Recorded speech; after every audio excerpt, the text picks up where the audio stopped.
3 چیزیں کھانے سے آدمی کی ذہنی صلاحیت میں اضافہ ہوتا ہے۔ نمبر 1، دودھ کے ساتھ بادام کھانا۔ نمبر 2، رات کو سوتے وقت زیرہ کھانا۔ نمبر 3، سبز چائے کے ساتھ سونف کھانا۔ اس بندے میں کوئی اچھائی نہیں جس میں تعلیم حاصل کرنے کا شوق نہیں۔ خدا اپنے بندوں سے صرف 2 چیزیں چاہتا ہے: توحید پر اقرار اور لوگوں سے اچھے اخلاق سے پیش آنا۔ تمہاری جو حالت تنہائی میں ہوتی ہے وہی حالت قبر میں ہوگی۔ جو زبان اپنے قابو میں نہیں رکھتا وہ ندامت اٹھاتا ہے۔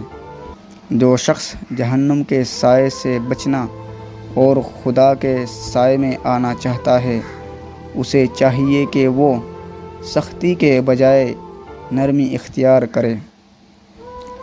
دوستی کے لیے خوبصورت چہرے ڈھونڈنے کی کوشش سے پرہیز کرو، کیونکہ اکثر خوبصورت چہرے والے دل کے کالے ہوتے ہیں۔